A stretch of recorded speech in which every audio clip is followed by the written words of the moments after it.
we're starting now. Have you had a shave? Absolutely. Yesterday. For people who didn't realise, we had some technical difficulties yesterday. It was probably your beard that was getting in the way of the Wi-Fi. It probably was. You're absolutely right. But I've been told to tidy it up by you, so here we are. To be fair, I had to shave about 2 days ago, but I cut myself to bits. I won't sort of like, just a bit out of practice. Like anyway, how are you? Good. I mean, it's boring, isn't it? Gee whiz. I can't wait for football to start, I got to be honest. But yeah, we just got to do what we got to do and just hope everything goes well. Have you had a full house of the family been hunkering down with you? Yeah, well, that's probably the huge plus of this lockdown. It's been the fact that everybody's been around us, Rob. The family have been here, getting under each other's feet at times, but it's been good and being able to sit down and talk, because you don't get those opportunities in normal life, I suppose. So that's the big plus about it. The second one, the downside of it, they're all in their 20s and they all want to be out. So obviously they're frustrated, but they realise the situation.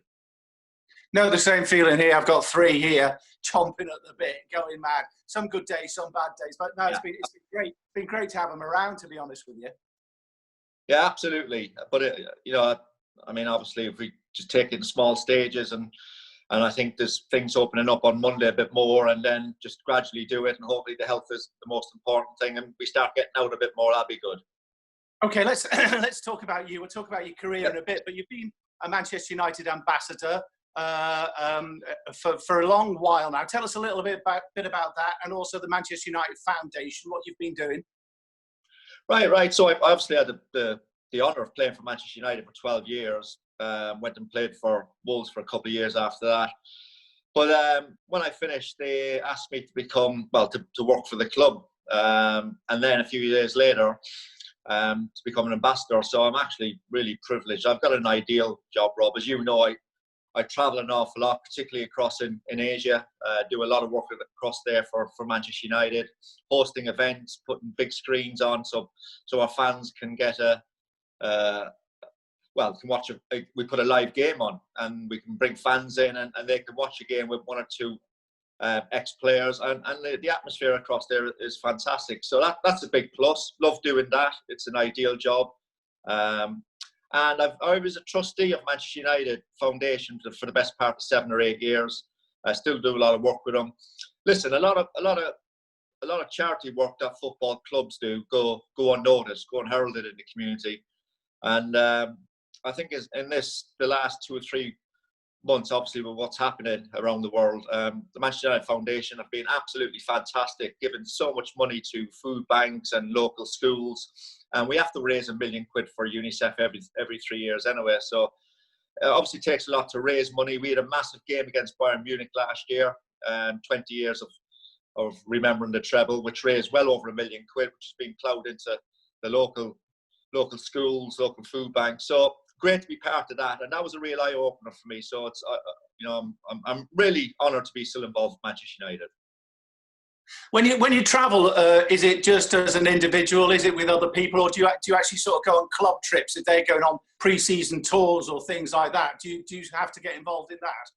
Well, all 3. I mean, I go pre-season tours wherever they go, which is fantastic. It really is. It's a bit of an eye opener. It's completely different to our pre-season tours, Rob. I got to say that. Why? In what way? Well, they're a lot more professional. The training they do with these bands is completely different to what we did. I mean, when we did pre-season, we didn't see a football for 10, 14 days. Now they're straight into it. It's a lot better. They do kind of disguise running, whereas pretend that they're dribbling and all that, but they do a lot of that. And just to be around them, and when we, particularly in Asia, when we go across there, the fans are fantastic. They really are. And we sell out wherever we go, whether it's America, Australia, Southeast Asia, Europe. It's been great to see. So I do that. I do events on my own where I go across and meet some sponsors. And I do events with Robbo and Yorkie and Coley and Wes Brown and ex-players like that, where we go across and do host events. So it's great to be involved, because when you do when you do finish playing football, Rob, I think it's the banter and the camaraderie that you miss most, the dressing room. So it's still great to see a lot of ex-players around. You were in it at the hub of it in the dressing room on tours yourself for so long at Manchester United. As a journalist, when I covered a lot of Manchester United, you always feel out of it. You sort of, you're on the side. What about you as an ex-player when you're traveling? Do you feel out of it, or do the lads go, "Hey, Dennis," or whatever? Or are you sort of, "Oh, who's that bloke over there?" No, it's fine. They're fine. Because we get involved with them. We do things with them, events with them. Because they have to do one or two things with sponsors. Not much when they're pre-season, to be fair, but we have to do one or two events. And we're always around with them. We go to watch training. We'll hang around with them. So it's really good, really good. Obviously, the local lads know more about us than I suppose the players coming in. But it's just great to see. It's a huge bandwagon that goes away pre-season, and you're on the plane together, and you get to know people. And of course, with Ollie being manager now as well, one of my ex-teammates, it really does feel like a big family. I got to say that. You think it might be slightly detached, but it's a really big family that come together for the best part of 2 weeks now pre-season. Does it ever surprise you that I've lived abroad, and the name of Manchester United, I've done events with your son Liam's been involved as well, and the fans go mad for it. Do you sort of rock up at places and go, "Oh my God, look at how many people are here"? Well, I think that, listen, I've travelled the world, and the Premier League is so big. It really is. Now, it's always been big in Southeast Asia because they've watched it since the 70s and 80s. And obviously, when you go there, Liverpool have got a huge support across there. We've got a huge support across there. But the Premier League is massive, much bigger than Liga. India, football is getting so much more popular, especially in the youth. In our lifetime, cricket will always be number one. But honestly, football is getting bigger across there. And China is another big area of growth. Even America, Rob, which has got its own sports. It's growing and growing across there. Does it surprise me? I suppose I've done it long enough now to know that it doesn't. But when you go into Jakarta and the passion and the noise that fans when they're watching games, it's just mind-boggling. It really is. As if it's they can't ever get to Old Trafford. We put on a game. I've been across there where Man United and Liverpool game has been on, and it's just incredible. The atmosphere, the noise, the passion, the knowledge they've got. It is unbelievable. So yeah, I suppose it does. It does still, I suppose, amaze me. It really does. Do you bump into Sir Alex on any of these trips? No, not on the trips. He doesn't travel as much now, but I do see him on home games. I do pop into his office every now and again. Thankfully, he's fine. He's looking good, and he's been under lockdown more than anybody else, I think, in these tough times. You say Ollie. It's funny. I've written a few names down here. Robson, Keane, Ince, Schmeichel, Bruce, Hughes, Giggs. I could go on and on and on. Does it surprise you in the end that it's Ole Gunnar Solskjaer who ends up as manager of Manchester United? Absolutely not, Rob. He's a very... Listen, I had 7 years with Ollie. Very studious, very involved in the game. I think it's a well-known fact that, when he was sub, he used to take it all in and try work on defenders' weaknesses when he went on. Not at all. Very highly intelligent man. I think he knows what he wants. So no surprise at all that he went into football. And I got to say, it was tough taking over Manchester United. He went on an incredible run when he took over. This year is his first year, his first pre-season. I think he signed some great players, particularly Fernandes in the January window. Pre-Christmas, I think we were up and down a little bit. And then we went on a run, 11 games, where we got ourselves really challenging for that European spot. And of course, this coronavirus has come in.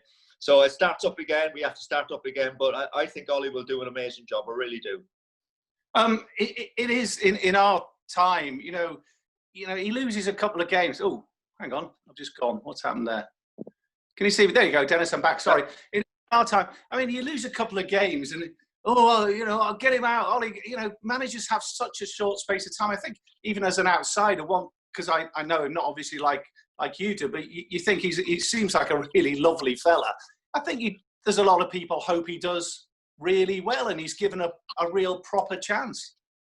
Yeah, absolutely. As you said, Rob, they are under so much pressure. It's there's so much money involved in Premier League that, you know, teams want to be like us, want to be up there and winning titles, and certainly being in the Champions League. Other teams want to hang in there.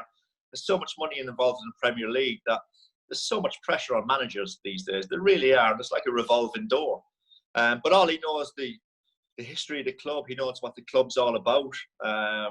You know, he's tried to bring everybody back in together and be more of a unit, I suppose, as much as possible.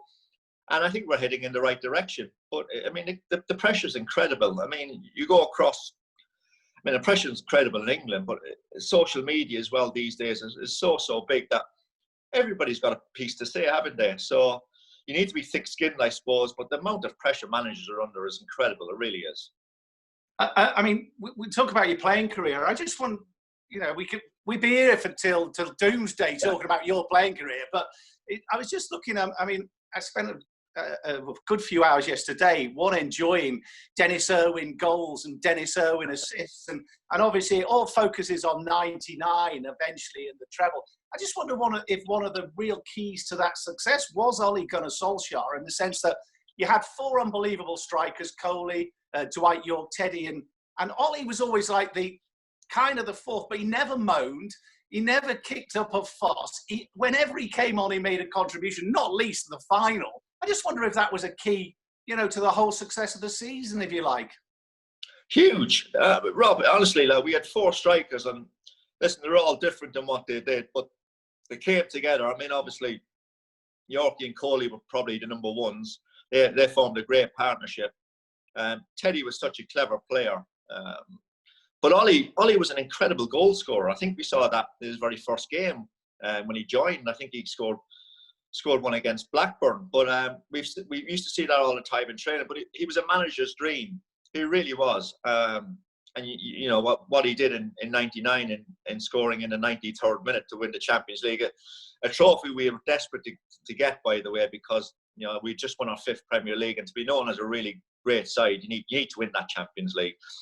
But I think what amazed people was when Bex left, he played on the right wing for quite a while, and he knew exactly what centre forwards needed, and that was supply into the box as quick as possible, which Bex used obviously was a genius at.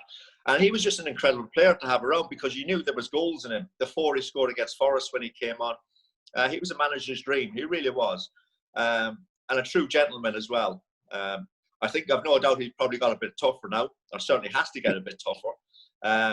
But yeah, a dream to play with, great to be around, and a very studious man of the game. So it surprised me absolutely not that, you know, that he went straight into football. And Rob, by the way, my goals wouldn't have been on that long, but I didn't score that many. I tell you what, they did chuck in a few. By the way, some fantastic. If anyone who's said, get on YouTube and watch Denis Irwin goals. But also, what I want to talk to you about, you touched on it there with Beckham and Ole. I was amazed, even for people like Dwight York and Andy Cole, Giggsy on the far post, not the biggest, the number of headed goals you scored for you as right back or left back. So many times you'd whip the ball in early was the key. Yeah, I used to always remember Quinny, when Niall Quinn played at Man City, he had a winger, Peter Beagrie, and Quinny said he used to have to make 4 runs before he knew the ball was coming into the box. And I didn't really understand that. Yeah, centre forwards morning, you know, that's no surprise. But I didn't really understand that till I saw Bex, really, and then Yorkie and Coley and Teddy and all it used to say, we used to know it was coming in, so you just made a run, simple as that. But I suppose we played in an era, certainly under a manager, that encouraged you to get forward as quick as possible and as often as possible, and just stick it in there. I mean, the old-fashioned centre forwards of the 80s and 90s are no more. You know, but I still think you look at Liverpool and they're sticking off. Like 2 fullbacks. The amount of crosses they stick in now is brilliant. It's great to see, and it puts teams under pressure. And I felt we did that, and we just had Yorkie and Coley, as you say, and Teddy and Ollie. They all scored numerous headers, and that was because the quality of the ball got in, and I suppose how early it was. You played right back and left back. Which were you were more comfortable naturally as a right back when you were right-footed, but once again, get back to those highlights. You didn't half whip in a few good crosses on the left foot as well. Yeah, I was definitely more comfortable on my right. I mean, I played all my career up to even my first year at United at right back.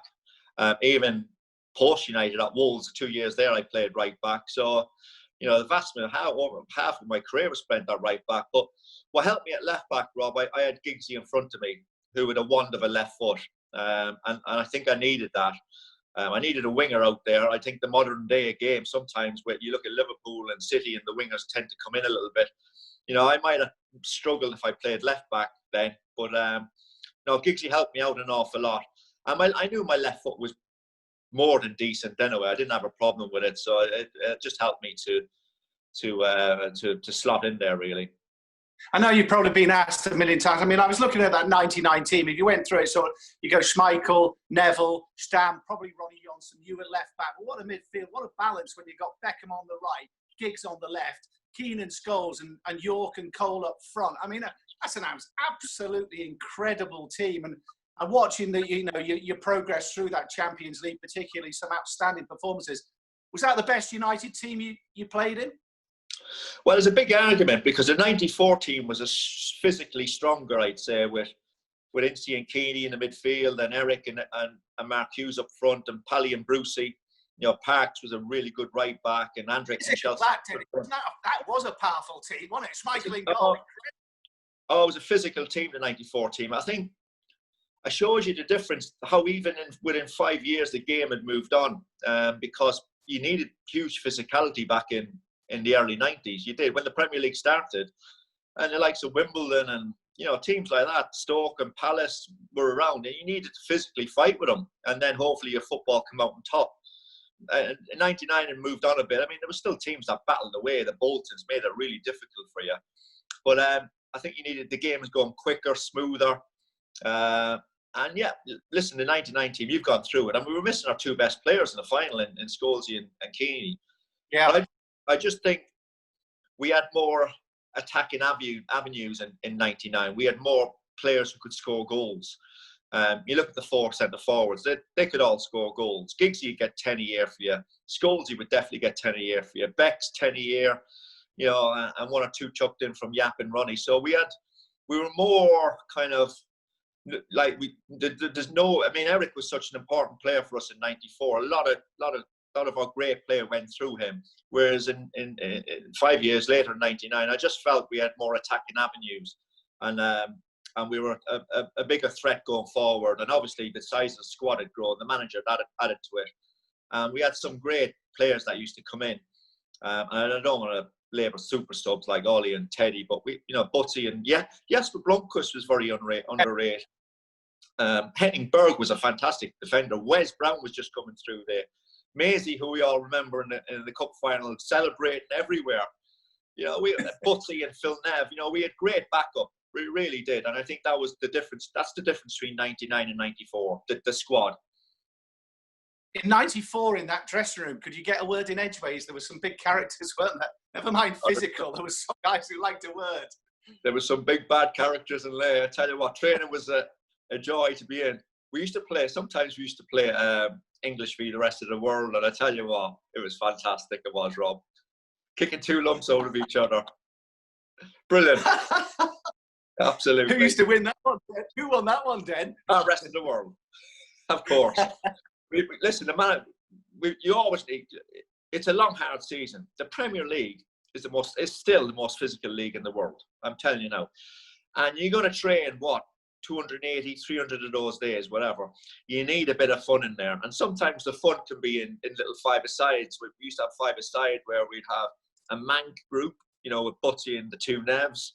A Celtic group, an English group, and a rest of the world group. And we used to have, they were ultra competitive, as you can imagine. But I tell you what, we used to have so much fun. We really did. But you need that. You need. It's such, because you're gonna have through a season. You're gonna have times where it doesn't go according to plan, and you need great characters in the dressing room. And the likes of Maisie and Giggsy and Butsy were fantastic. I got to say that. Okay, I'll run through a few. Best goal you scored?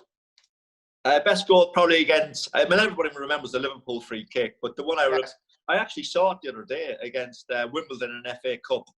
It was on goal of the day on the That's my favourite, Dan. That's a brilliant goal. Brilliant goal, yeah. No, it's just different to what everything else I did because I've scored free kicks and shots from outside the box, but that one was definitely different. How did you end up as the penalty taker? Well, when I came, Brucey took penalties and he was amazing. And then Eric, who was even better than Brucey. So Eric left in '97 and we signed Teddy Sheringham. And he missed his first 3 penalties, including a penalty down at White Hart Lane where he just went back. And the manager just turned to me and says, "You're taking penalties from now on." Simple as, Rob. Had you done it before? Not loads. When Eric was suspended, I took an important penalty against Southampton, and I used to take penalties in the old shootouts, but not too many times before. What was your method? What did you think?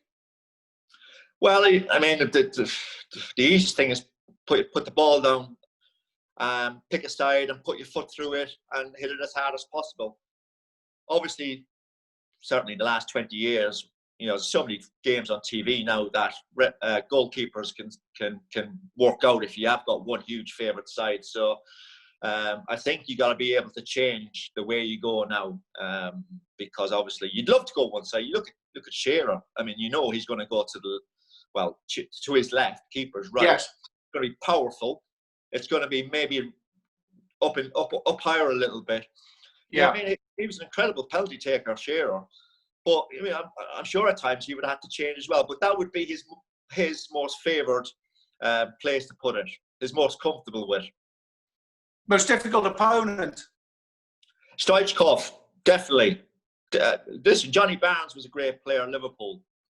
Before he moved into the centre of park when he had his Achilles injury, John Barnes was an incredible player. And the ones that cause you trouble are the players, the wingers that are really intelligent, that can dribble, but also can play football. You used to get a lot of wingers in the past, Rob, that used to just want to go down the wing and cross a ball, and you kind of work them out a little bit. They are quick, they're super quick, but you got to be able to read it. But the ones that cause you problems are the wingers that are really intelligent. So the likes of Johnny Barnes, Hadji was a tough ass to mark, the Romanian, but Stoichkov was the top Bulgarian player I've seen. Gave me nightmares at Barcelona a couple of times. Left-footed, played on the right wing, which is very much in vogue at the moment. And the one thing about him, Rob, that was different to other wingers, he had a temper. He'd kick you back, because in our day, you could kick somebody and see how they're going to handle it a little bit. He'd kick you back, so you knew you were in for a tough night either way. But he was a really top player. Here's Stoichkov. He also had Romario as his sidekick. I was there that night when Barcelona absolutely smashed you. But bearing in mind you had Cantona and Schmeichel sat in the stands. Remember they used the old foreigner rule. But Stoichkov and Romario that night were unplayable, weren't they? Yeah, listen, I don't care if Big Pete or Eric were on that pitch that night. They wouldn't have made any difference. We got beat 4-0, Rob, as you know. You were there. It could have been double figures. It could have been double figures. They were so good. And the amazing thing, a couple things about that. Romario had just been across to the festival in Rio. So God knows what he was on. But he was incredible. Pally said he was incredible that night. It was so tough to mark. And the foreigner rule, Jordi Cruyff actually played for Barcelona that night. But the foreign rule, it was like 3, but there was also one, and I can't remember the name of it. But if you were foreign and you'd been across in England at 16, which was very rare in those days, you were allowed one of them. So it included me, and because Giggsy was Welsh, it included Giggsy. So the manager used to pick between me and Giggsy for games like that. I used to get the tough away games. Where Giggsy used to get the nice games at home. So unfortunately, I was there at Barcelona that night in the Camp Nou where we got hammered 4-0. But Stoichkov was a tough ask. It really was. Best place you played? Favourite stadium? Apart from Old Trafford, favourite stadium you played? The Bernabeu would take some beating. Just so right on top of you. Listen, Camp Nou is huge. Really is. It's a big, massive ball, but the Bernabeu is right on top of you, and it's just a great place to play. It really is. How did you keep so fit? You didn't miss many, did you? No, I grew up playing two Irish sports, hurling and Gaelic football, which I think toughens anybody up. I was lucky with injuries. I just had one bad medial ligament injury that kept me out for the best part of 2 months. But besides that, I was lucky with my ankles and knees. I still don't have a problem now, Rob, and I still run and try to keep fit. So yeah, a bit of luck and listen, you got to look after yourself as well when you play. I mean, players, they keep saying, would George Best play in this era? Of course he would. Would Brian Robson play in this era? Of course he would, even though there was a bit more going out and enjoying yourself. They'd be as fit. Brian Robson was as fit as anybody. Would be still the fittest player now. So you got to keep yourself fit and you got to look after yourself. You really do. It's not easy for a young lad coming into the team, whether it was back in my day or whether it's now, 18, 19, you're earning a bit of money. You know, you want to go out and enjoy yourself. We did. They can't now. So it's a totally different ball game. But the main thing is, Rob, you got to look after yourself. You've got a real short career. It can span from anything from 8, 10 to 15, 16 years if you're lucky. You got to look after yourself, and then in those years, look after what you eat and when you go out and things like that. And it'll help you last. It'll give you a bit of longevity. Have you got a Fergie story for us that sticks in the mind? I mean, obviously, it must be absolutely millions. Is the one that is personal or dear to you? He was brilliant to me. And I keep saying to this, and as a manager, all he ever wanted you to do was try your very best. Give it everything. Not just when you're playing for Manchester United as well, obviously training, but you're part of Manchester United. You know, look after yourself when you're not in the training ground and things like that, and dedicate yourself to football because you're well paid for it. And as long as you did that with him, you were fine, honestly. And you learn from your mistakes, particularly in a football field. You were fine. And the amount of players there, if you look at it, you got one club players in Giggsy and Nev and Scholesy, but there was a lot of players that have stayed 10, 12 years. You know, Keano, Robbo, Brian McClare, Pally, you know, they're all there 10 years or so. So it's a great club to play for. You have to go with him. You have to drive with him. You know what I'm saying? You have to keep improving. Stories, there's too many to mention. I mean, Albert Morgan, now our kit man, was on MUTV recently, and he came out with some, because he would be the manager's ear. I mean, he'd know everything. Albert's the go-between and all that. Yeah. Listen, I tell you, I mean, so the manager used to play for Rangers, right?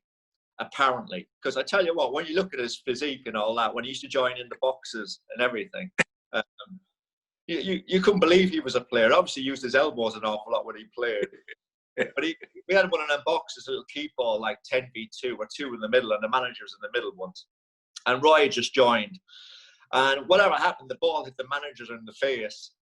And really, like, bang, right in the face. And everybody was quiet. And Roy started laughing. And the manager came round and gave him an absolute stare. I was like, welcome to Old Trafford, Roy. It was brilliant. But he was brilliant. I mean, when Roy first signed, our first pre-season was down in South Africa in '93 with Roy, and I wasn't supposed to go because we played with Ireland for a long time, but we signed Roy, and the manager brought us down just to be involved and get him to know the group and all that, and they were doing Formula One testing down there, and Eddie Jordan, the old Jordan group, he sent a couple of bottles of champagne up to our room. And about 5 days into the trip, we didn't drink champagne, Roy and myself. About 5-6 days into the trip, the manager knocked on the door. And he was coming in to see if everything was settled and saw the 2 bottles of champagne. Had a look, and then at least they weren't open, Rob, though. That's the only thing. They weren't open. So, but you'd imagine if they were open there halfway, imagine what he would have said. But you know what? He was brilliant, the manager. He had great character. Away from football, obviously, he comes across as a steely manager, steely jock. But he was good. He was really good. Hey, Denis, listen, it's lovely to talk to you, as always. When the lockdown finishes, I'm sure we'll get together and we'll nip up to the Stamford Arms and have Absolutely. a beer. Really look forward to seeing you. Love to Jackie, love to you all. And thanks for joining us, Den. Really appreciate it. Great catching up with you, Rob. Good to see you. Cheers, Dennis. Take care, mate. Right.